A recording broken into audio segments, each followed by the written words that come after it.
हम एक ऐसे दौर में हैं जब बहुत सारे राजनीतिक कारणों से भाषा विवाद चल रहे हैं और तरह तरह की बातें हो रही हैं, जबकि ऐसा होना नहीं चाहिए। हिंदी, जिस हिंदी में अभी मैं निवेदन कर रहा था कि जिस हिंदी में मैं बोल रहा हूँ या आप सब बात करते हैं, या जिस हिंदी को लेकर एक पूरा परिदृश्य है, इस हिंदी का पूरा विकास ही जो है वो स्वाधीनता आंदोलन के दिनों में हुआ। यह इसके पहले हिंदी का जो स्वरूप था वो भिन्न किस्म का था, अलग ढंग का था।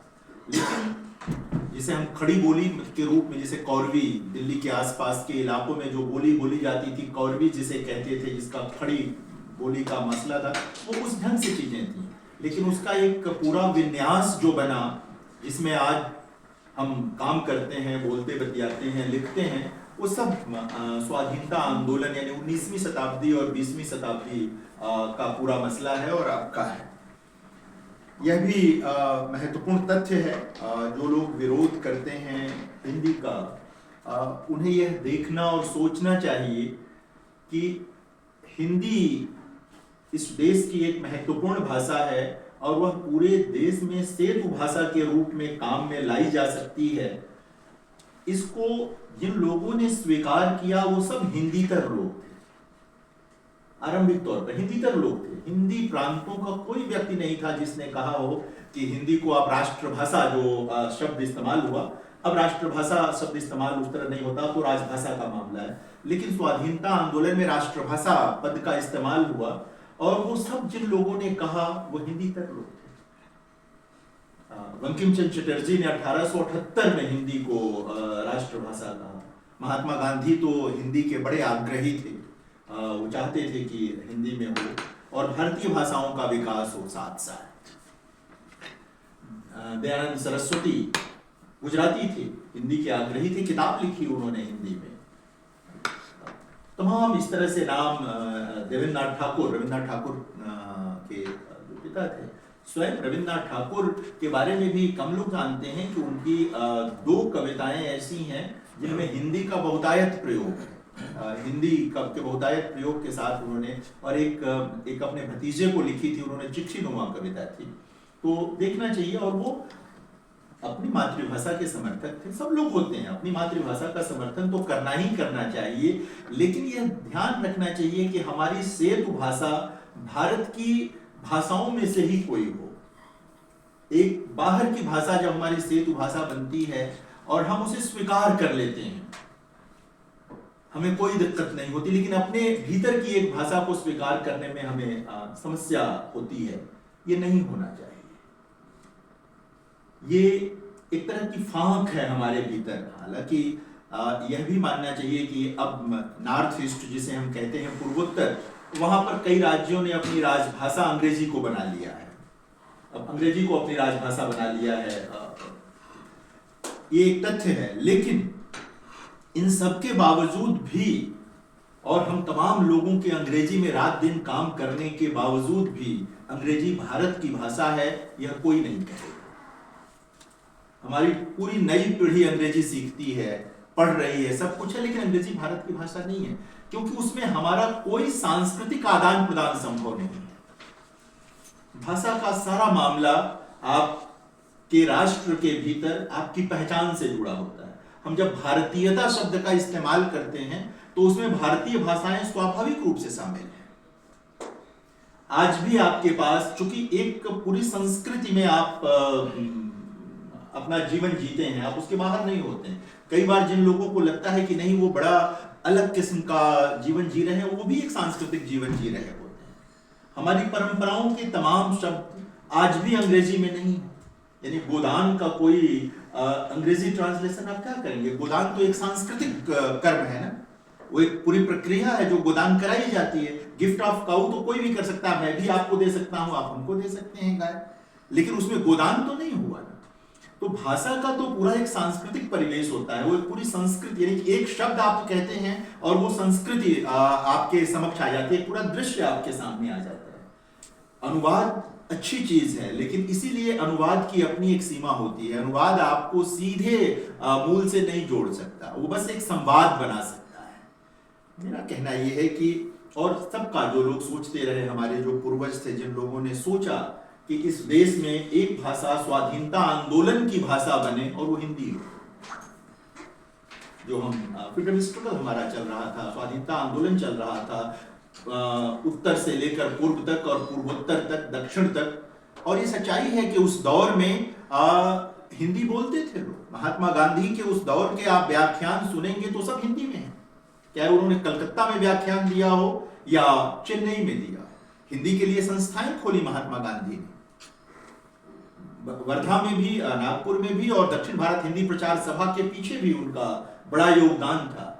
वो हिंदी तक थे, उनकी मातृभाषा नहीं थी, वो गुजराती में लिखते थे। अपनी अधिकतम चीजें उन्होंने गुजराती भाषा में लिखी और प्रोत्साहित करते थे। और हम सब ये मानते हैं कि मातृभाषाओं में काम होना चाहिए। भारत की किसी भी भाषा की अवहेलना नहीं होनी चाहिए। सभी भाषाएं समान हैं, हम सब एक नाव के सवार हैं। किसी को ये भ्रम नहीं होना चाहिए कि हिंदी को किनारे करके वो बच जाएंगे। नाव डूबेगी तो सब डूबेंगे, नाव बची रहेगी तो सब बचे रहेंगे। ये आप देखते जाएं, तेजी से देखते जाएं, जो एक नया जाने अनजाने जो एक अपर मिडिल क्लास हमारा विकसित हुआ है, उसके वहां क्या है, वहां किचन लैंग्वेज की तरह हिंदी रह गई है ना। रोटी भी कम लोग मांगते हैं, चपाती ही मांगते हैं, ब्रेड मांगते हैं, इस तरह की है ना। दाल, कुछ शब्द, कुछ चीजें रह गई हैं जिनको आप अपने किचन में इस्तेमाल करते हैं। और ये चिंता क्या, चिंतकों मतलब बड़े लोगों की ये चिंता है, भाषा में काम करने वाले, संस्कृति में काम करने वाले लोग, जिनके भीतर गहरी मतलब राष्ट्रीयता का गहरा बोध है, उनकी ये चिंता है कि हम भारत, सिर्फ हिंदी नहीं, भारतीय भाषाओं से दूर होते चले जा रहे हैं।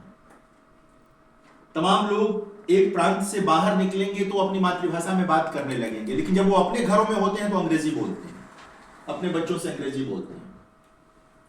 बंगाल से बाहर निकलकर, तमिलनाडु से बाहर निकलकर, या उत्तर प्रदेश से बाहर निकल करके आप, हो सकता है हिंदी, बांग्ला, तमिल आपस में संवाद कर रहे हैं, लेकिन घरों की भाषा हमने धीरे धीरे अंग्रेजी बना लिया। हम सोचते हैं कि हमारा क्लास बदल रहा है, वर्ग बदल रहा है। भाषा से वर्ग नहीं बदला करता। भाषा से वर्ग बदलता तो पूरी दुनिया अंग्रेजी बोल रही होती। अंग्रेजों ने तो बहुत जगहों पर शासन किया ना। लेकिन यह भी तथ्य कितने लोग जानते हैं या नहीं जानते हैं कि आज भी इंग्लैंड का जो एलीट क्लास है वो फ्रेंच एक्सेंट में अंग्रेजी बोलता है और फ्रेंच सीखता है। एक समय में इंग्लैंड के एलीट क्लास में फ्रेंच का दबदबा था।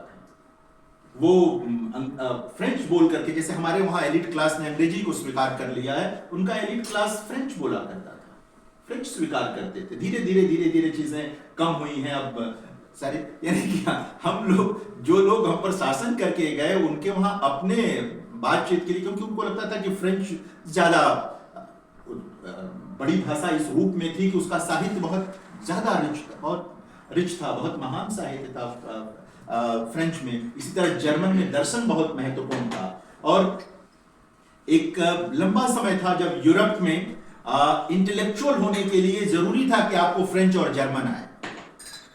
अगर आप इंटेलेक्चुअल कहलाना चाहते हैं तो आपको जानना चाहिए फ्रेंच और जर्मन, नहीं तो आपको सिर्फ अंग्रेजी के बल पर एक बड़ी स्वीकृति नहीं मिलती थी। धीरे धीरे खत्म हुई ये चीजें।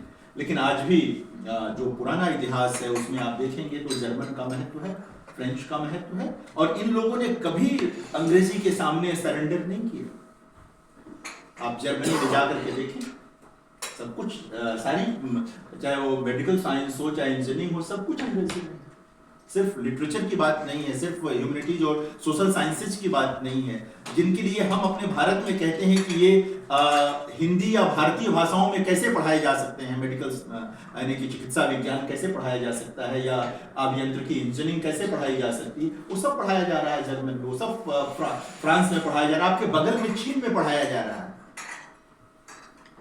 चीन में अंग्रेजी में नहीं पढ़ाते वो, कोई भी इंजीनियरिंग, कोई मेडिकल नहीं पढ़ाते। सोवियत संघ जब था तो रूस का इसी तरह से रूसी में सारा मामला था। अब भी जो रूस एक देश है वहाँ माध्यम रूसी ही है। चिकित्सा पढ़ाने का भी माध्यम रूस है, इंजीनियरिंग पढ़ाने का और सोशल साइंस का तो है ही है। सवाल ये है कि फिर हम क्यों नहीं कर सकते ये? अगर और भाषाएं कर सकती हैं तो हम क्यों नहीं कर सकते? हमारा फोकस कम रहा, हमारे भीतर लघुता ग्रंथि रह गई। हमने एक दौर था जब फारसी को लोगों ने यहाँ एलीट की भाषा समझा, क्योंकि वो सत्ता की भाषा थी, सत्ता की भाषा थी, शासन की भाषा थी, जो बादशाह थे उनकी भाषा थी। तो उसको एलीट क्लास सीखता था, बड़ी नौकरियां अर्जित करता था, अपने को अभिजन समझता था। वो शिफ्ट हो गया अंग्रेजी की तरफ। हमारे भीतर की लघुता ग्रंथि जो है, इन भावना जो है, वो इस कदर बैठी हुई है कि कई बार वो पता भी नहीं चलता कि हम हीन भावना से ग्रस्त हैं, बोध नहीं रहता कि हम हीन भावना से ग्रस्त हैं। जहां आपका काम हिंदी से चल सकता है, बांग्ला से चल सकता है, मराठी से चल सकता है, वहां भी अंग्रेजी बोलेंगे। ये हीनता बोध है, ये हीनता बोध है। ये बेसिकली आपकी सुपीरियरिटी नहीं है, ये आप की श्रेष्ठता ग्रंथि नहीं है, ये हीनता ग्रंथि है। और उसके हम शिकार हैं, जानते नहीं। रक्त मज्जा में इस तरह की गुलामी है हमारे कि हमको लगता है कि यही चीज सर्वोत्तम, बोध नहीं है इसका। तो इस बात पर जब भी हम हिंदी के विकास की बात करें या भारतीय भाषाओं के विकास की बात करें, पृष्ठभूमि जानना चाहिए हमें कि पृष्ठभूमि में क्या चीज है। इसे राजनीतिक मुद्दा बनाएंगे तो समस्या होगी, वो चाहे कोई बनाए, हिंदी प्रदेश बनाए या हिंदी तर राज्य बनाए। भाषा के प्रश्न को कभी राजनीति का प्रश्न नहीं बनाना चाहिए। वो हमारे जीवन का प्रश्न है, हमारी संस्कृति का प्रश्न है, हमारी राष्ट्रीयता का प्रश्न है। आप उससे लड़ेंगे तो कुछ नहीं कर पाए। आप देखें भाषा कितना महत्वपूर्ण हो जाती है कई बार कि बांग्लादेश बनने का एक बड़ा कारण जो था वो बांग्ला भाषा थी, उर्दू का विरोध। पाकिस्तान बनने में जो सबसे बड़ी भूमिका थी, जो कि अब मान्य नहीं है पाकिस्तान में ही, वो उर्दू भाषी लोग गए उधर की तरफ। ये माना गया कि उर्दू बोलने वालों का देश बन रहा है। आज भी पंजाबी, सिंधी, पश्तो बोलने वाले अपनी भाषा में बात करते हैं, लेकिन राजभाषा उर्दू है, उनकी संसद उर्दू में चलती है, उनकी संसद उर्दू में चलती है, वो लोग वहां उर्दू बोलते हैं। लेकिन भाषा विवाद इस तरह से चले, लेकिन उसका कोई बहुत बड़ा नतीजा निकल के नहीं आता। यह तो समझ में आता है कि भारत में परिसीमन भाषाओं के आधार पर राज्य हुआ, ये अच्छी चीज हुई। चीजें चूंकि एक संघीय ढांचा चलाना है तो वहां ये करना बहुत ही, कह सकते हैं कि एक तरह से व्यवस्था को बेहतर बनाने के लिए किया गया। लेकिन हम भाषाओं आपस में लड़ करके एक भाषा दूसरी भाषा को हीन बता करके क्या कर ले? हिंदी वाले दूसरी भाषाओं को हीन बता दें, दूसरी भाषा वाले हिंदी को हीन बता दें, नुकसान किसका है? भारत का। इसे अंग्रेजी का नुकसान नहीं है, इसी किसी दूसरे राष्ट्र को नुकसान नहीं है, नुकसान तो भारत को है। हम लड़ेंगे तो आपस में लड़ेंगे और नतीजा कुछ भी नहीं है। तो दरअसल सारा संकट ये है कि सत्ता की भाषा जब तक नहीं बदलेगी तब तक भारतीय भाषाओं को संकट रहेगा। सत्ता की भाषा बदलने की जरूरत है। अब भी पूरे भारत में लोगों से आप एक इंटरव्यू कीजिए, लोग यही कहेंगे कि आपको बड़ा पद पाने के लिए अंग्रेजी जानना है। ये माहौल किसने बनाया? अंग्रेजों ने बनाया क्या 75 साल में? तो हम लोगों ने बनाया है ना, किसी और ने तो नहीं बनाया। एक विद्वान व्यक्ति बांग्ला जानने वाला जो अंग्रेजी नहीं जानता, एक विद्वान व्यक्ति मराठी जानने वाला जो अंग्रेजी नहीं जानता, क्या इसलिए हीन है कि उसे अंग्रेजी नहीं आती? भाषा का मामला ज्ञान से नहीं जुड़ा होता है। भाषा ज्ञान को संप्रेषित करने का माध्यम है, आपके चिंतन को संप्रेषित करने का माध्यम है। कोई बहुत अच्छी अंग्रेजी बोलता है इसका मतलब इंटेलेक्चुअल होना नहीं है, इसका मतलब चिंतक होना नहीं है। वो सिर्फ कन्वर्सेशन कर रहा है, वो सिर्फ संवाद कर रहा है, उसने संवाद की एक टेक्निक, एक भाषा सीख ली है। तो यह सबसे पहले तो यह बोध हम सबको निकालना चाहिए कि अंग्रेजी जो है वो ज्ञान की भाषा है। सारी भाषाएं ज्ञान की हैं अगर हैं तो, और नहीं तो भाषा का काम। एक समय पाली, आप देखें पुराने ग्रंथों को उठाएं, आज पाली कौन सीखता है? लेकिन पुराने ग्रंथों को देखें तो पाली में आपको बहुत सारी चीजें मिलेंगी। जो बौद्धकालीन पूरा समय है उसका सारा ज्ञान, चाहे वो समाज विज्ञान का हो या गणित का हो, सारी चीजें जो हैं वो पाली में मिलेंगी आपको। इसी तरह संस्कृत में भी बहुत सारी चीजें। हमारे पुराने जो गणितज्ञ थे उन्होंने कोई अंग्रेजी और फ्रेंच थोड़ी सीखी थी, वो तो भारत की ही भाषाओं में काम कर रहे थे और इसका बड़ा प्रभाव था। आप पता नहीं कितने लोग जानते हैं या नहीं जानते हैं, जो उत्तर आधुनिकता नाम की एक विचारधारा है, नाम तो सुना होगा आप सबने, पोस्ट मॉडर्निज्म जिसको कहते हैं, इस पूरी अवधारणा के पीछे फूको, देरिडा जैसे विचारक जो हैं, उन्होंने स्वीकार किया है कि इसकी मूल भावना उन्होंने बौद्ध दर्शन से ली है, शून्यवाद और विज्ञानवाद से ली है। नागार्जुन का शून्यवाद, नागार्जुन मूल रूप से अब जो आंध्र प्रदेश कहलाता, अब तेलंगाना का जो इलाका कहलाता है, वहां के रहने वाले थे, बड़े बौद्ध दार्शनिक थे, बुद्धिस्ट थे। तो उनका जो दर्शन है शून्यवाद विज्ञानवाद, वहां से चीजें ग्रहण की गई हैं, ली गई हैं। हम अपने ही देश में उसको भूल गए, क्या है शून्यवाद, दर्शन शास्त्र के विद्यार्थी पढ़ लेते हैं, क्या है विज्ञानवाद, क्या है बौद्ध दर्शन, हमने उसको भुला दिया। वो हमारी अपनी चीज थी। भाषा के साथ भी यही चीज है कि जिस तरह हमने अपने ज्ञान को द्वयम दर्जे का मान लिया, कि हमारे वहां जो चीजें थी वो द्वयम दर्जे की थी, उसी तरह भाषा का मामला है कि हम अपनी भाषाओं को लेकर हीनता में चले गए, जो कि नहीं होना चाहिए था। हिंदी के साथ यह है, एक राजभाषा का स्वरूप बना है, और राजभाषा का स्वरूप भी किसी और भाषा को कम करने के लिए भारत सरकार ने नहीं बनाया था, सिर्फ इसलिए बनाया था कि एक सेतु भाषा रहे भारत में, जो केंद्रीय कर्मचारी हैं उनके बीच बातचीत का, काम करने का माध्यम हिंदी है। आज भी आप लोग देखिए, जो न्यायालय हैं, बड़े न्यायालय हैं, उनकी भाषा अंग्रेजी है। मुकदमा लड़ने वाला आदमी किसी गांव से आता है, भारत के किसी भी हिस्से का हो, वो अंग्रेजी नहीं जानता, लेकिन उसकी सारी बहस अंग्रेजी में होती है। उसको ये पता तक नहीं चलता कि उसके बारे में, उसके केस के बारे में कहा क्या जा रहा है, चाहे वो दक्षिण के राज्य का हो, चाहे उत्तर के राज्य का हो, चाहे कहीं का हो, उसको पता नहीं चलता कि वकील साहब क्या बोल रहे हैं और जज साहब क्या सुना रहे हैं। उसे बाद में बताया जाता है कि तुमको सजा हो गई है, तुमको मुक्ति हो गई है, या इसमें तुमको ये मिल गया है, या प्रॉपर्टी तुम्हारी हो गई, इत्यादि इत्यादि, वो बाद में चीजें होती हैं। क्या भारत की भाषाएं संभव नहीं था कि ये काम हो पाता भारत की भाषाओं में? नहीं हो सकता। हाई कोर्ट के जज लोगों के बयान आ चुके हैं कि अगर भारतीय भाषा में कोई वकील बोले तो वो कहते हैं कि स्वीकार नहीं करते हो, स्वीकार नहीं करते हो। जिला अदालतों की भाषा का मामला अलग है, क्योंकि वो सीधे राज्य सरकारों के अधीन है सीधे, तो ये चीज रह गई। तो सारा मसला राजभाषा बनाने का जो बड़ा उद्देश्य था वो यही था कि कम से कम एक भारतीय भाषा को ऐसा बनाया जाए जिसका राष्ट्रीय स्वरूप हो, सभी लोग उसको जाने, अपने जीवन में अपनी मातृभाषा को न छोड़ें। ऐसा कहीं आग्रह नहीं था हिंदी के साथ कि आप अपनी मातृभाषा को छोड़ दें। अभी जो स्टालिन महोदय ने कहा है कि हिंदी के नाते ये तमाम भाषाएं खत्म हो गई, कुछ ब्रज अवधि का नाम लेकर के, ये तथ्य नहीं है। इसमें से कोई भाषा नहीं खत्म हुई। तो समय, आज पाली में कौन साहित्य लिख रहा है? इस तरह अवधि में भी अभी लिखने वाले लोग हैं, ब्रज में हैं। अब सूरदास नहीं है, तुलसीदास नहीं है, लेकिन लिखने वाले लिख रहे हैं। ये दौर बदलता है भाषाओं का, लेकिन ब्रज के इलाके में आज भी लोग ब्रज में ही बात करते हैं, अवध के इलाके में लोग अवधी बोल रहे होते हैं, भोजपुरी इलाके में भोजपुरी बोल रहे होते हैं लोग। तो ये तथ्यपरक नहीं है कि ये हिंदी ने इन भाषाओं को खा लिया, किसी को नहीं खाया है। और हिंदी से अधिक उदार तो शायद ही कोई भाषा हो। जिस तरह समावेशी भाषा है हिंदी की, भारत की तमाम भाषाओं के शब्दों को उसने स्वीकार, आत्मसात कर लिया, और आज वो हिंदी के शब्द बन गए। हम में से हम लोग स्वयं नहीं जानते कि ये किस भाषा से शब्द आया है जिसका मैं प्रयोग कर रहा हूं। भाषा वैज्ञानिक बताएंगे आपको, कभी विवरण में जाएंगे कि क्या है, कैसे है, उस तरह की चीज बनेगी।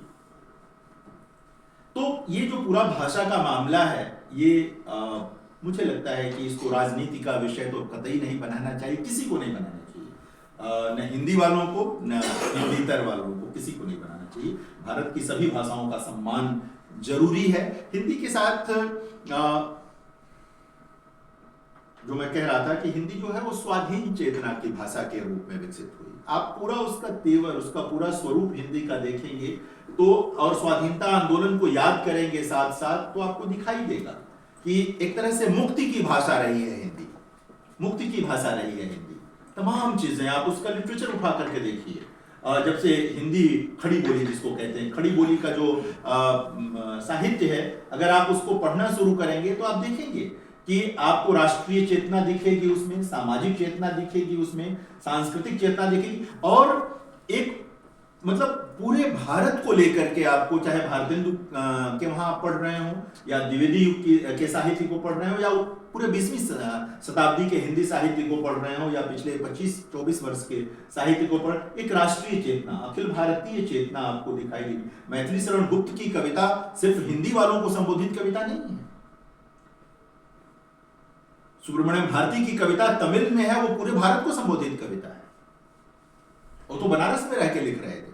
सुब्रमण्यम भारती जो तमिल के बड़े कवि हैं, महान कवि हैं, उनका अधिकतम समय बनारस में बीता था, बनारस में बीता, लिखते थे सारी चीजें।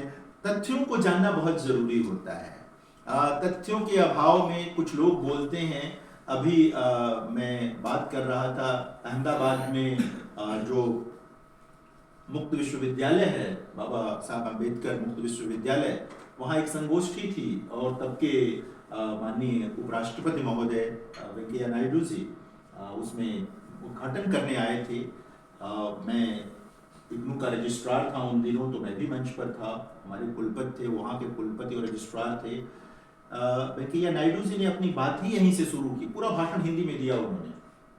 वो अंग्रेजी बोल सकते थे, हम सब जानते हैं, हिंदी में दिया। उन्होंने कहा कि जब मैं युवा हो रहा था तो हिंदी विरोध की लहर थी दक्षिण में, और मैंने भी हिंदी का विरोध किया, उन जुलूसों में शामिल हुआ।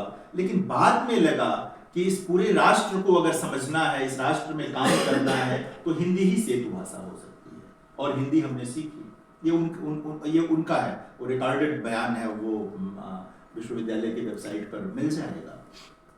तो ये तमाम लोगों ने सोचा। इसलिए ये एक भ्रम जो बना हुआ है तमाम जगहों पर, उसको चाहे एन केन प्रकारेण जो भी माध्यम हो निकालना चाहिए कि हिंदी कोई वर्चस्व वाली भाषा नहीं है। हिंदी किसी दूसरी भाषा को समाप्त करने वाली भाषा नहीं है। वर्चस्व की भाषा तो अंग्रेजी है, जिसने दुनिया की तमाम भाषाओं को नष्ट कर दिया।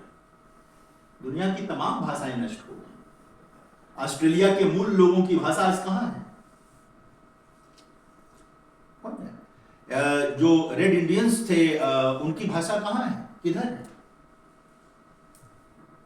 अंग्रेजी है उसने। लेकिन हिंदी ने, कोई बताए कि कहीं की किसी भाषा को हिंदी के नाते लुप्त होना पड़ा? नहीं होना पड़ा है। तो एक ये समझ जो विकसित की गई है कि हिंदी एक साम्राज्यवादी किस्म की भाषा है, वर्चस्ववादी किस्म की भाषा है, इससे मुक्त होने की जरूरत है। हाँ? इससे अगर मुक्त हो जाएंगे तो हम सभी भाषाओं को प्रेम करेंगे। और मुझे ये बराबर लगता है कि एक किसी भी भाषा से घृणा करने वाला व्यक्ति अपनी भाषा से भी प्रेम नहीं कर सकता है। दूसरे की मां से घृणा करेंगे तो अपनी मां को कैसे प्रेम करेंगे? अगर आप अपनी मां को प्रेम करते हैं तो दूसरे की मां को भी प्रेम करेंगे। वो ममत्व तो आपको वहां भी दिखाई देगा कि वो चीज है आप में। तो इसको हम लोगों को देखने की जरूरत है। आज कुछ बातें जो आपके विषय में थी वो भी महत्वपूर्ण हैं। गांधी जी ने तो अपना उस समय के उनके जो व्याख्यान हैं गांधी जी के, अगर आप उनको पढ़ना शुरू करें, भाषा को लेकर के जो संपादकीय हैं उनके, जो अपने जो पत्रिकाएं वो निकालते थे, उनमें जो लिखा है तो आँख खोलने वाले हैं। वो कहते हैं कि एक पूरी पीढ़ी जो है कुछ शब्दों को रटने में उम्र गंवा देती है, जबकि अगर अपनी मातृभाषा में वो काम करे तो ज्यादा बड़ा काम करेगी। और इसीलिए वो सभी मातृभाषाओं का वकालत करते तो वही सेतु भाषा हिंदी हो।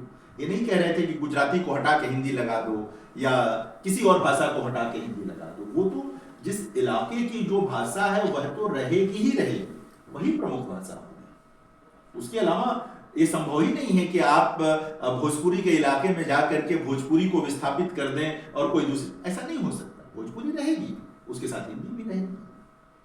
क्या दिक्कत है? एक घर में दो भाई नहीं, दो बहनें नहीं होती। आप में से पता नहीं कितने लोगों को याद है वो प्रकरण। माननीय प्रधानमंत्री जी जब 2014 में 2 जगह से चुनाव जीते, गुजरात में बड़ौदा से संभवतः और काशी से, तो गुजरात में वो मुख्यमंत्री थे, तो उस शाम उन्होंने वहां पर स्वागत में उनके लिए जो समारोह हुआ उसमें खड़े हुए शाम को, तो हिंदी में बोलना शुरू किया उन्होंने। तो जनता में से कुछ लोग कहे गुजराती माँ लोगों ने नीचे से किया।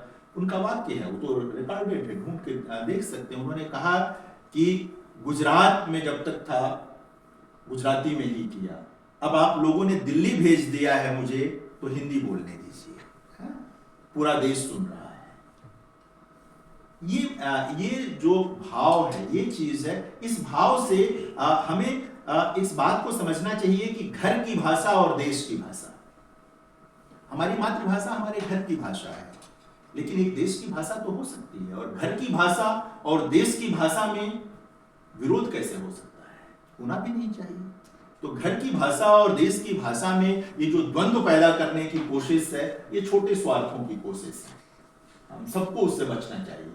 हमारे भीतर भी अगर कहीं उस तरह का कोई भाव है, तो अपना विवेचन हम लोगों को करना चाहिए, कैथार्सिस हमें अपनी करनी चाहिए। ये जो वैश्विक स्वरूप की बात है हिंदी के, और तो जाहिर वो है, हिंदी का एक वैश्विक स्वरूप है, और वो कोई क्या कहें उसे, ये कोई बढ़ा चढ़ा कर कही गई बात नहीं है।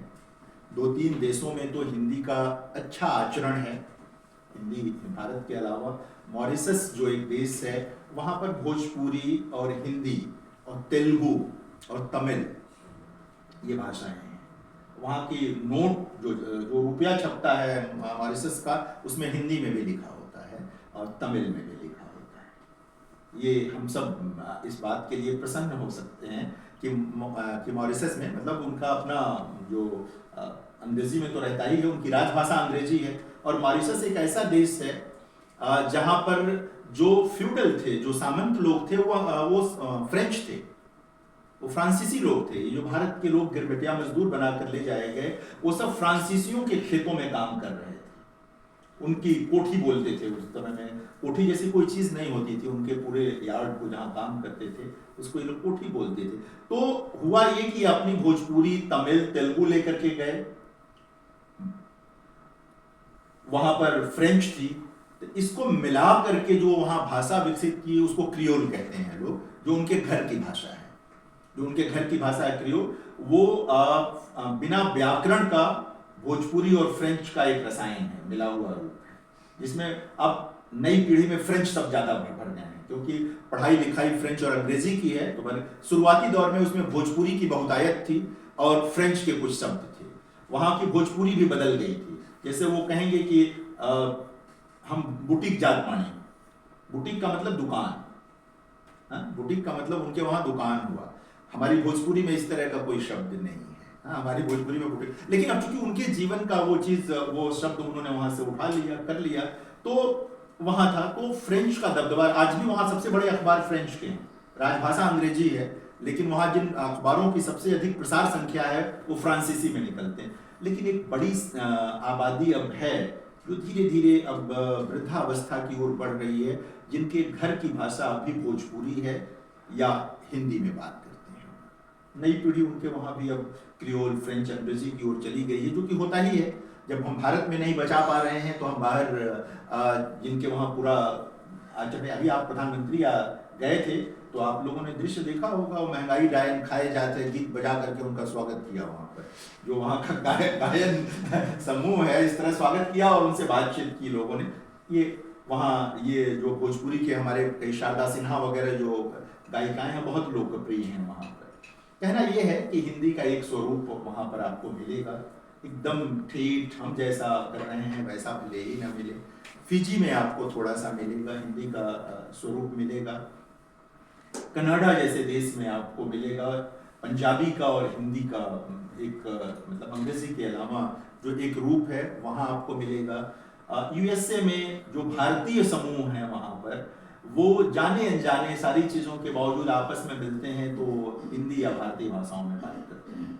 ये भी एक आइडेंटिटी क्राइसिस होती है कि जिस अंग्रेजी को पढ़ के, जिस अंग्रेजी के साथ आप वहाँ गए, आपस में मिलकर आप उसमें नहीं, भारत में आके अंग्रेजी बोलेंगे, वहां होंगे तो वो अपनी मातृभाषा में बात कर रहे होंगे या हिंदी में बात कर रहे हैं। मान लीजिए दो लोग मिल गए जो अलग अलग प्रांतों के, तो हिंदी उनके बात हो जाती है। यही इंग्लैंड की स्थिति भी यही है कि जो प्रवासी लोग मिलते हैं, वो आपस में समूह बनाते हैं, भारतीय भाषाओं में बातचीत करते हैं या हिंदी में बात करते हैं। तो इसका एक सामान्य वैश्विक परिवेश है, और वो रहेगा इसलिए कि भारत में ही हमारी बड़ी आबादी है, 50 करोड़ से अधिक लोग जिन्हें कहेंगे सीधे हिंदी भाषी हैं। भारत की आबादी को हटा भी तो 50 करोड़ के आसपास लोग सीधे सीधे जो है प्रतिदिन का आचरण हिंदी में करते हैं, और पूरे भारत को मिलाएंगे आप तो ये अरब के आसपास पहुंचने वाली आबादी हो जाएगी। बाहर को भी मिलाएंगे तो 2-3 रूपों में देखना चाहिए कि वैश्विक स्वरूप हिंदी का बना कैसे। एक तो संवाद की भाषा के रूप में, संवाद की भाषा के रूप में हिंदी का क्या वैश्विक स्वरूप बना, रोजगार की भाषा के रूप में हिंदी का क्या स्वरूप बना वैश्विक, और साहित्य की भाषा के रूप में हिंदी का क्या स्वरूप बना वैश्विक, भारत में भी और बाहर। ये 3 क्राइटेरिया बना करके आप भाषा को देख सकते हैं। अगर आप संवाद की भाषा के रूप में देखेंगे तो जो मैं अभी निवेदन कर रहा था कि वो है बहुत सारे लोगों के बीच, भारत में तो है, तमाम राजनीतिक आग्रहों के बावजूद भी अगर आप हिंदी जानते हैं तो थोड़े बहुत कठिनाई के साथ आप भारत के किसी भी इलाके से घूम के लौट आएंगे, काम चल जाएगा। आप एक अकेली भाषा है जिसके साथ आप, मतलब हो सकता है कि कहीं कहीं कठिनाई हो, आप 10 लोगों से बात करें तो 8 लोग कोई आपको जवाब न दे न समझे, लेकिन 2 लोग मिल जाएंगे जो आपका कर देंगे, आपकी बातचीत हो जाएगी। अंग्रेजी के माध्यम से आप ये काम नहीं कर सकते। अगर आप ग्रामीण क्षेत्रों में निकले हुए हैं भारत के तो आप अंग्रेजी के महानगरों में तो कर लेंगे, आप चेन्नई में कर लेंगे, आप बेंगलोर में कर लेंगे, हैदराबाद में कर लेंगे, जो महानगर है वहां कर लेंगे, आप कलकत्ता में कर लेंगे आप, लेकिन अन्य जगहों पर आप ये नहीं कर सकते। तो ये एक संवाद की भाषा के रूप में हिंदी की स्थिति है, और इसको बढ़ावा दिया है निश्चित तौर पर जो ये मीडिया है, हिंदी मीडिया है। आप देखें आज अंग्रेजी का पत्रकार जो है वो अच्छी सैलरी पाता है, जो टेलीविजन का है, वो हिंदी वाले की अपेक्षा हो सकता है कि थोड़ा ज्यादा तनख्वाह पाता हो, लेकिन वो है क्लास का पत्रकार, एक वर्ग विशेष ही उसको जानता है। आप जो सबसे ज्यादा लोकप्रिय एंकर्स हैं वो सब हिंदी के एंकर्स हैं, जिन्हें देश भर में चारों तरफ लोग पहचानते हैं। हो सकता है सैलरी वो 50,000 कम पाता या पाती हो अंग्रेजी वाले से, क्योंकि उनके पास विज्ञापन ज्यादा है, अंग्रेजी चैनलों के पास विज्ञापन ज्यादा है, विज्ञापन से तनख्वाह का मामला बनता है, क्योंकि खरीदने की कैपेसिटी जो है वो अंग्रेजी बोलने वालों के पास है। ये इसका एक बाजार का पूरा गणित होता है, पूरा गणित होता है। इसी तरह हिंदी अखबारों का भी मामला इसी गणित से चलता है, और अंग्रेजी अखबार खरीदने वाले मार्केट में भी, मॉल भी जा सकते हैं, और उनके खरीदने की क्षमता हिंदी वालों की अपेक्षा या किसी भी अन्य भारतीय भाषा वालों की अपेक्षा अधिक है। सामान्य रूप से संभव है कि हिंदी बोलने वाला भी कोई बहुत अमीर हो, मलयालम बोलने वाला भी कोई, लेकिन एक जो सामान्य दृश्य बनता है उसमें अंग्रेजी वालों के पास माना जाता है कि अफोर्ड करने की क्षमता अधिक है, वो कर सकते हैं। तो ये एक पूरा इस व्याकरण को समझने की जरूरत है कि क्लास का मसला है, यानी कि एक तरफ एक विशेष वर्ग है और एक बड़ा जनसमूह है, तो उसको, इस अंतर को हम अगर समझेंगे तो शायद हिंदी जो संवाद की भाषा के रूप में विकसित हुई है उसको समझना हमारे लिए आसान होगा और रहेगा। तो इन सब को देखने, एक मैं मॉरिशस में था तो रामदेव धुरंधर जी वहाँ के बड़े लेखक हैं, हिंदी में लिखते हैं रामदेव धुरंधर, उनकी अधिकतम किताबें हिंदी में भारत से ही छपी हैं, यहीं से छपी हैं। तो वो भाषा को लेकर के चिंता व्यक्त कर रहे थे, मॉरिशस में भी हिंदी को लेकर, भोजपुरी को लेकर, तमिल को लेकर, तेलुगु को लेकर बातचीत कर रहे थे। तो चिंताएं हैं लोगों की, इसलिए सबसे जरूरी है, जो दूसरी बात मैंने कही कि रोजगार की भाषा का मामला है, रोजगार डेवलप करना सबसे जरूरी है। रोजगार नहीं होगा तो भाषा अग्रणी नहीं होगी, उसे फिर सांस्कृतिक बोध की भाषा रह जाएगी, है ना। हमारे जो मतलब बहुत पारिवारिक किस्म का, जो सामाजिक किस्म का आचरण है भाषा का, वही रह जाए। रोजगार बहुत जरूरी है, हिंदी में रोजगार है, हुआ है, धीरे धीरे और विकसित हुआ है। एक समय था कि हिंदी के लोगों का रोजगार सामान्यतः 2-3 रोजगार थे, या तो अध्यापक बन जाते थे वो, जो कि बड़ी संख्या में बनते थे अध्यापक, वो हिंदी राज्यों में भी और हिंदीतर राज्यों में भी।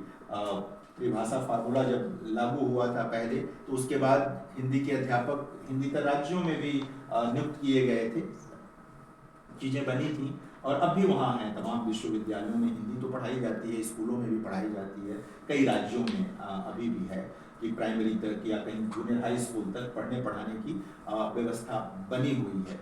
लेकिन ये रोजगार का मसला जब चला तो एक तो टीचर बन जाने का मामला था कि आप बन जाएंगे, दूसरा पत्रकार हो जाने का मामला था कि अखबारों में चले जाएंगे, तब चैनल का दौर नहीं था, बाद में चैनल का दौर आया तो आप अखबारों में पत्रकार हो जाएंगे।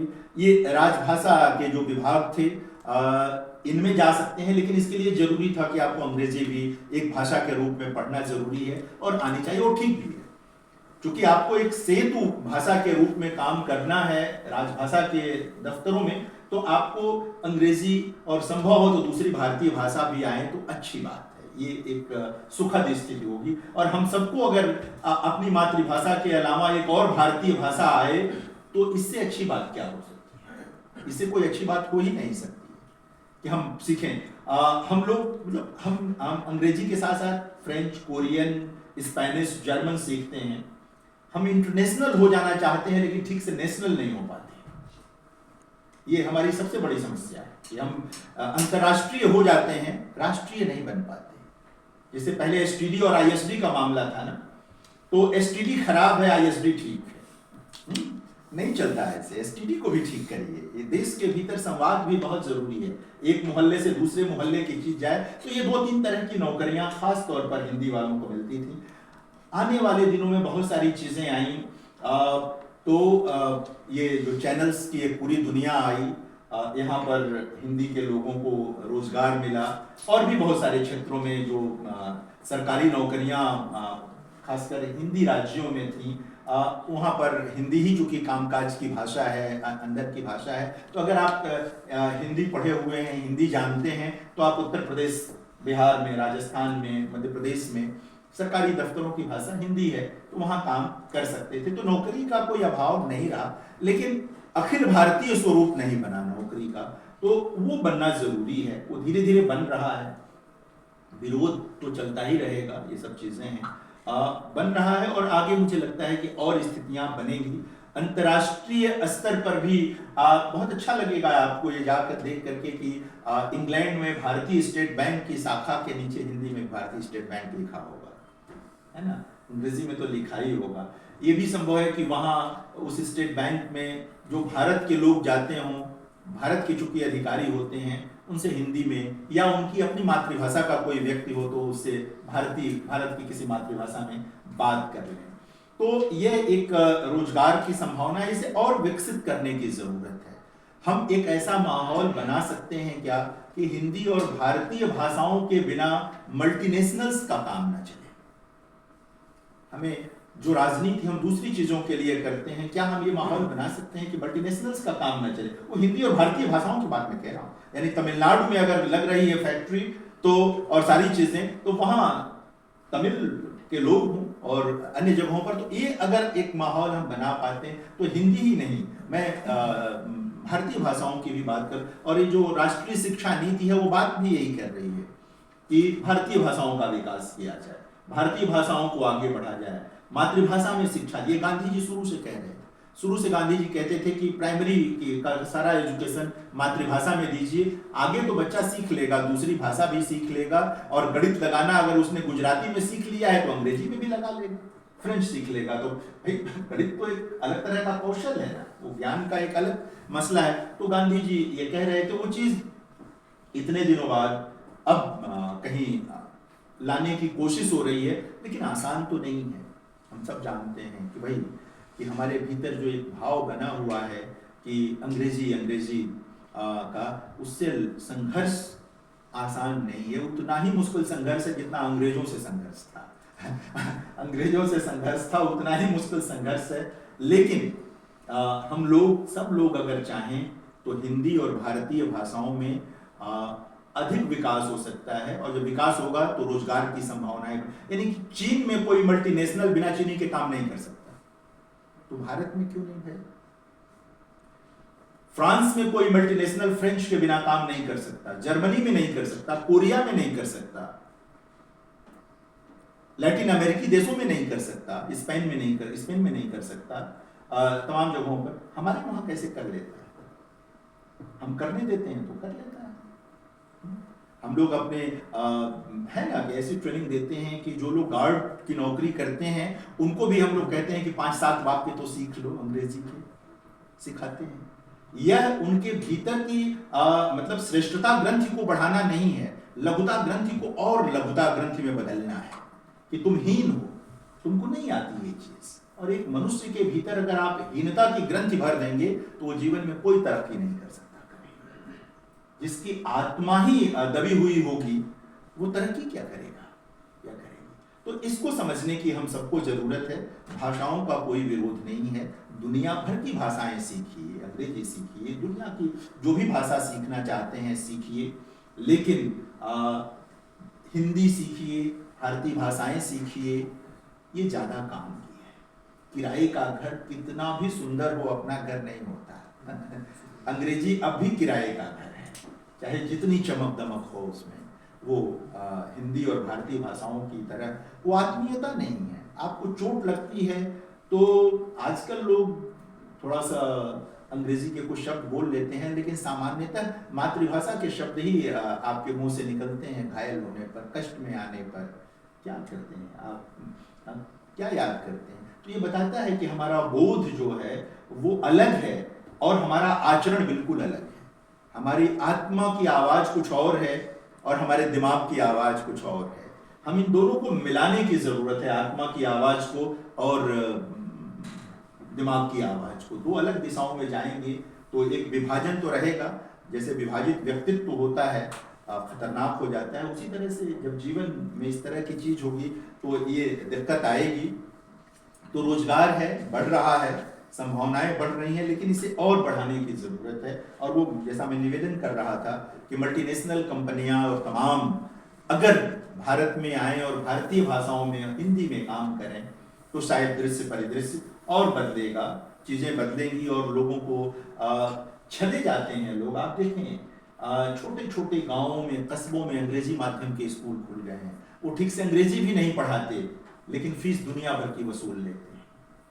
कैसा एक माहौल बनाया कि जिस देश में हैं उस देश की भाषा के साथ आप नहीं पढ़ पा रहे हैं और एक अलग तरह का बाजार बना दिया हमने, उस बाजार को लोग कर रहे हैं। साहित्य की भाषा के रूप में तो हिंदी संपन्न है, खूब संपन्न है, दोनों तरह का लेखन है, गंभीर लेखन भी लगातार हो रहा है। अगर हम नए दौर की बात करें तो गंभीर साहित्य भी है और पॉपुलर साहित्य भी है। पहले भी पॉपुलर साहित्य था, गुलसनंदा, पता नहीं आप में से पिछली पीढ़ी में लोगों ने गुलसनंदा, रानू जैसे उपन्यासकार, वेद प्रकाश शर्मा वगैरह तो बाद में आए थे। यानी कि 60s से लेकर के बहुत सारे सामाजिक उपन्यास के नाम पर, जासूसी उपन्यास के नाम पर ये पॉपुलर लिटरेचर जो था उपलब्ध था। 1972 में गुलसनंदा का उपन्यास छपा और उसकी 5 लाख प्रतियां छपी। झील के उस पार 5 लाख प्रतियां थी। उस पर फिल्म भी है, इसी नाम की फिल्म भी है, झील के उस पार। गुलसनंदा के अधिकतम उपन्यासों पर फिल्म है, कटी पतंग, पाले खां, पत्थर के सनम, ये सब उनकी लिखी फिल्म है, ये सब उपन्यास भी हैं। तो पॉपुलर लिटरेचर हमारे वहाँ रहा है, उसको पढ़ने वालों की बड़ी संख्या। आप सोचिए 1972 में 5 लाख कॉपी छपना, ये बताता है कि हिंदी भाषी लोग पढ़ते रहे हैं, हिंदी भाषी लोगों में पढ़ने की वो क्षमता रही है। क्योंकि वो उपन्यास तो ऐसे होते थे कि किराए पर भी लोग पढ़ते थे उसको। एक छोटे छोटे स्टॉल उन दिनों दुकान होते थे और वो 25 पैसे में किराए पर देते थे और वो चलता रहता था। यानी कि 5 लाख को कम से कम पढ़ा होगा तो 5 करोड़ लोगों ने पढ़ा होगा। तो पॉपुलर लिटरेचर का एक पूरा दृश्य परिदृश्य तब भी था, अब भी था। लगातार आप बेस्ट सेलर वगैरह का जो देखते होंगे किताबों में, हिंदी किताबों का अगर आप देखेंगे तो उसमें लोकप्रिय लेखन खूब चल रहा है, उस पर फिल्में भी बन रही हैं।